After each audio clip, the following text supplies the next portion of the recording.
Okay, class, this is a video lecture for chapter number 2, where the topic is gross income and exclusions.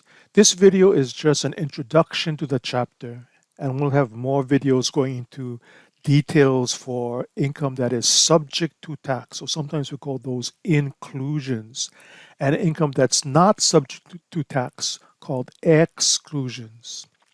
Let's first review the tax formula that we had learned back in chapter number 1. So the starting point, the first amount was called gross income. All the different ways of making money. Here we combine it into one figure called gross income. Then we would subtract out expenses grouped into different categories. And the first group is called adjustments. So some examples of adjustments that we learned back in chapter 1 or possibly alimony, student loan interest, maybe business expenses, which we'll cover really next semester, businesses. The difference here is called adjusted gross income. An important figure, an important dollar amount on the tax return because it's going to adjust other numbers on the return. Then the next thing we subtract out, the next group of expenses or deductions are called standard deduction, which is based upon the taxpayer's filing status and possibly age or blindness. Or an option, if larger, is to deduct the taxpayer's itemized deductions. Examples would be the home mortgage interest, charitable contributions. Itemized deductions we'll cover in a future chapter. And the remainder here is our tax base called the taxable income,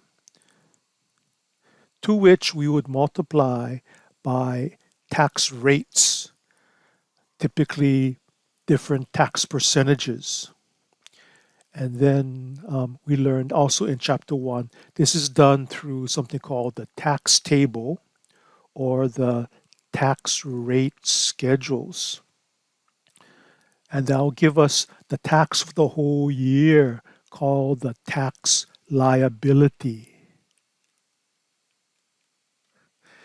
And we can reduce the liability by subtracting out not deductions, but tax credits. And we'll have a whole chapter later on in the semester subtracting out tax credits. Another thing we would subtract out is the taxes we've already paid for the year, called prepaid taxes, like the taxes they take out of your paycheck. And then the bottom line would be either a tax due that you would have to pay when you file your tax return for the year, or hopefully you're overpaid for the year. So you can maybe apply it to next year's prepaid taxes. Or for most of us, we want to get that big refund check from the government, maybe direct deposited to us. Now the focus in our chapter 2 is really the first line way up here, the gross income. In fact, maybe we can start off with a number before the gross income. Because gross income, by definition, is income that's going to be subject to income taxes. So let's start off with every single way of making money, and I'll call it all income. Everything you get from other people. But then, not everything you get from other people is subject to income tax. So from that all income number, we're going to subtract out stuff that is not subject to tax called exclusions. Okay, so this is a big topic in our chapter number 2, exclusions. And then that leaves us the gross income number, or again, we use the term inclusions, includable, or income that is subject to tax or taxable. Not to be confused with this term down here, taxable income, yeah? But all the income that we have to pay taxes on is going to be included in this total number here called gross income. And we'll go through some examples in a slide, yeah? and then more detail in other videos for this chapter number 2. We're also going to go through income that is tax-free, non-taxable, or exclusions. Okay, back to our slideshow. So before we take a look at examples of inclusions and exclusions, let's take a look at the general rule of income. Here it says that all income, no matter where it comes from, is subject to income taxes, except if it's specifically in the law non-taxable or excluded. So again, the general rule is everything's taxable unless the government laws give you an exception to that specific type of income you're dealing with. Also, another rule is that the income that you have to report doesn't necessarily have to be cash, could be non-cash, could be other items of value that you received, and whatever value it is here, the tax term is called fair market value. If you've taken other accounting classes, sometimes they just call it fair value. Here in taxes, we call it fair market value. An example would be, let's say that you do such a good job, your employer gives you a free vacation to Las Vegas, airfare, a hotel, maybe even spending money. Well, money would be cash, right? But here we're talking about even non-cash compensation. Whatever value it is taxable. Another term learned here in chapter 2 is called barter. Bartering is earning some value in exchange for doing work or selling something. So here's an example. Let's say that you're taxpayer number 1 and you're a professional tax preparer, and you're going to do the tax return for taxpayer number 2. But instead of paying you cash, taxpayer number 2 is an electrician or a plumber, and your house needs some work. So when you do the tax return for taxpayer number 2, they in turn do the electrical or plumbing work for your house, and no cash has been exchanged. Some people think that cash is the thing that will determine whether something is taxable. That's not true. It's whatever value you receive. You see right here, if you're taxpayer number 1, what is the value of that work you got? Probably it's the same value you gave up to the other person. And each person here, taxpayer number 1 and number 2, have to report income, taxable income, includable income. Okay, even though no cash was exchanged. This type of transaction is called barter. Now, we're going to see a list here of the different types of income that's subject to tax. And we'll go through this quickly. And income, we call these income here exclusions, taxable income. And here is a list of non-taxable income called exclusions. If you want to learn more detail than our textbook gives, what you can do is check out this linked publication in our Laulima resources folder, or just search for the IRS publication 525. And you can see lots of detail here about different types of income that is subject to tax or not, kind of listed in alphabetical order. So probably this index here at the very end of this publication, it's clickable. So just click on the income item that is question, and then it'll probably take you there in the document with more detail. Yeah. Again, publication 525, that's linked in our Laulima resources folder. So let's take a look at this first list here of includable or taxable items. The first one mentioned here is annuities. Annuities is typically an investment that you buy from an insurance company. Of course, most people think, let me go to the next slide. Most people think what you buy from a life insurance company is life insurance. Yeah, that's the main product they sell. And when You pass away, whoever is your beneficiary will collect the insurance proceeds, generally tax-free. But insurance companies also sell annuities. And typically, an annuity is paid to the person who bought it over their lifetime, not after they die, typically during or uh, during their lifetime when they're living. And it may stop when they die. And here it says it's taxable. We're going to see a formula to determine how much of that monthly or annual annuity payment received by the taxpayer is taxable. Possibly not everything. It depends. Kind of if it depends also if it's related to retirement pay. Okay. More on that in a later video. Here you do such a good job, someone gives you an award. Well, taxable. Back pay is just like a wage or salary being paid late, just taxable. Same thing with the bonus. Again, doing a good job, you get paid extra, taxable wage or salary. Now, if you're not an employee, but you get compensated for the work you do, you probably have your own business. And we'll learn about that type of situation next semester in Accounting 137. Yeah, but that's going to be subject to taxes like all the other items listed on this screen. Even if you're a minister or a pastor or priest and you get paid by your church, you get paid by your congregation, taxable. In fact, it's probably treated as business income.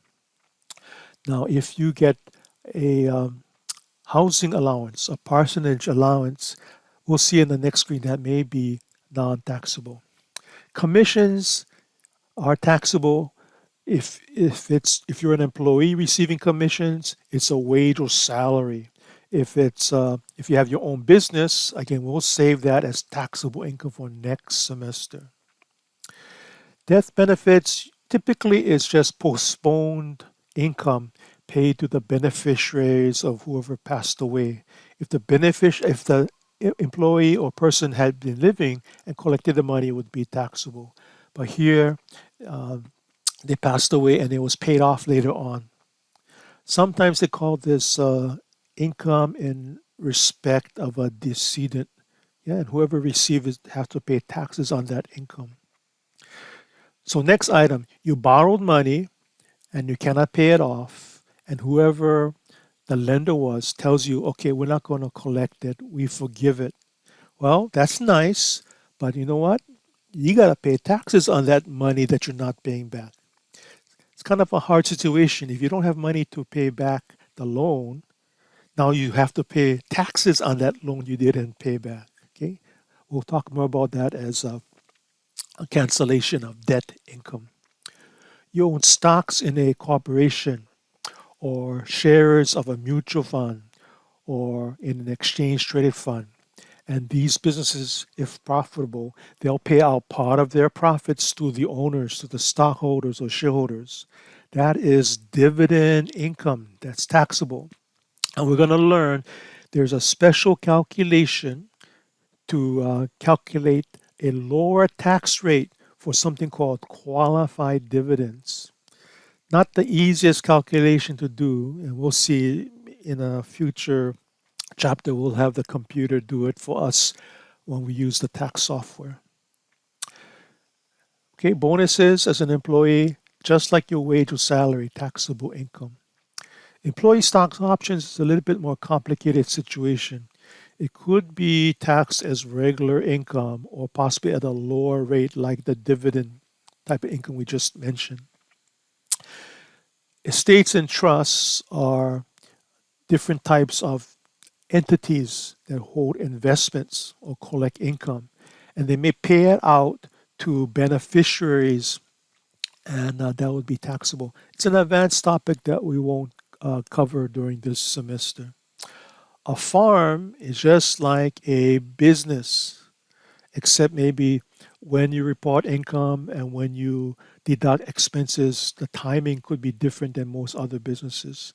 Okay, so we won't cover this even next semester, but it's a specialized type of business. Fees imply that you have your own business. That's business income.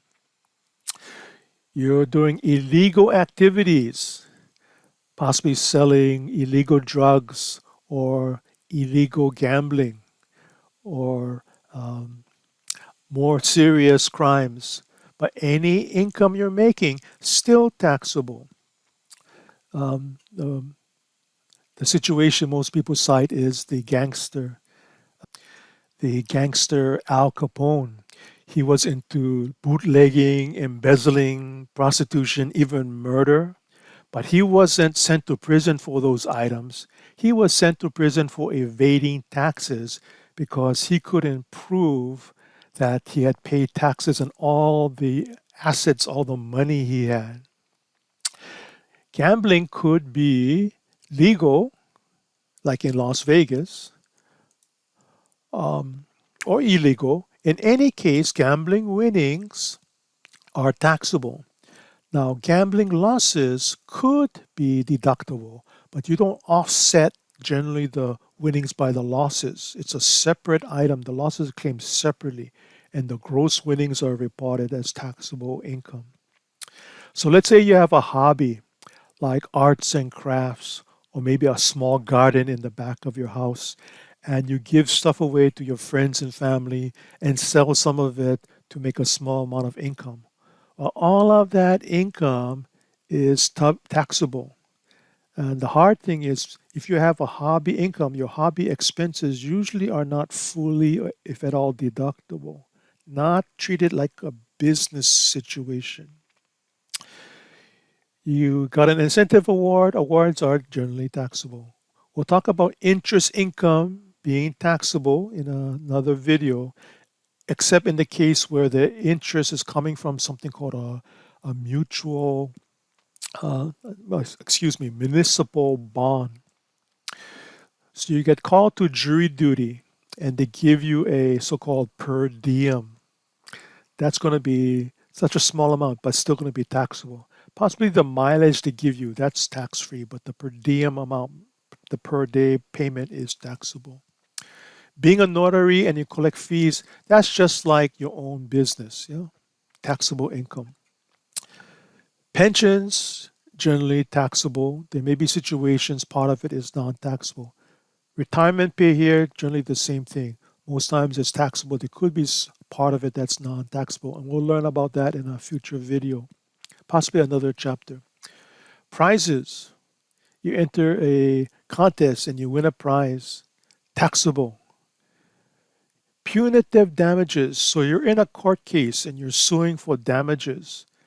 Punitive is the extra penalty they charge the plaintiff, and they give it to they charge it against the defendant, and they pays to the plaintiff. That punitive amount award is taxable income. If you're a landlord and collect rents, taxable income. And we'll learn about that type of situation next semester in Accounting 137. We've already talked about retirement pay, rewards, just like awards, taxable. Royalties are similar to rent. In this case, royalties, you have things like copyrights or patents, or even land where they're extracting minerals like oil. The amount the owner gets is royalty income that's taxable. Okay, you're laid off. Here's your last paycheck, severance pay. Just like a wage or salary, it's taxable income. Same thing with tips. Yeah, even though it's so-called gratuity paid by the customers, it's taxable income to the person receiving it. Okay, so all of these are examples of inclusions, taxable income. Let's take a look at the list for exclusions, non-taxable income. Again, listed in alphabetical order.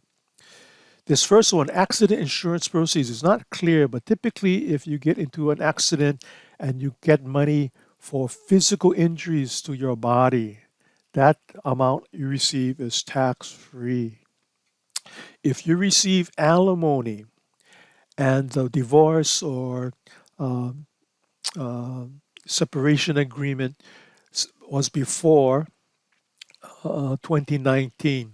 Yeah, here it says after 18, but before 2019, the money you receive is taxable. And if you're the one paying that alimony, the alimony is deductible. But now here it says after 2018, if the divorce, the separation agreement was created from 2019 and after, you just ignore any alimony paid or alimony received. Keeps things simple. Okay. But if the divorce took place before 2019, then you need to report alimony received as taxable income or alimony paid as non-deductible. Sorry, I'm getting it backwards. The key thing here is before 2019 or after 2018. Everything before 2019, taxable alimony, deductible alimony. After 2018, you just ignore alimony. We've talked about annuities in the previous screen, could be partially taxable or partially excludable. We'll go through some examples in another video. Bequests and inheritances are similar to each other. Someone passes away and leaves property, leaves assets to an heir or a beneficiary. Bequest is usually items stated in a will to a specific person receiving something. And inheritances are things that are received through the inheritance laws of the state. In either case, it's property being passed through by a so-called decedent who passed away and an heir or beneficiary who is receiving it. All tax-free for income tax purposes, although it may be subject to what we call estate or inheritance taxes if the amounts are rather large. And the people that pay estate, inheritance, or even gift taxes, if it applies, generally it's not unless you're probably a multimillionaire, applies to the person that's giving it away, not the person that's receiving the property. Yeah? You would think the person that's getting the property is the one that's going to pay the tax. Not true. It's the person that gives it away that may be subject to estate or inheritance or gift taxes. In every case, though, these items are not subject to income tax, the tax we're learning during our semester. Disability payments, in terms of being excluded, it's probably something like workers' compensation. So if you're an employee and you get hurt on the job while working, you probably will be able to claim workers' compensation insurance, and that's tax-free. If you get sick leave, that's just like a taxable wage or salary. There's also something called temporary disability insurance, where you get hurt or sick that's off the job, not job related. But this type of insurance is something that your employer covers you with. This is possibly treated just like sick leave that's subject to income tax. We mentioned that life insurance, the general rule is that it's non-taxable. If you're in the military, your military pay is taxable unless it's for combat pay, but the allowances you get, like a uniform allowance or housing allowance, even a minister here that receives a housing allowance, those allowances are tax-free.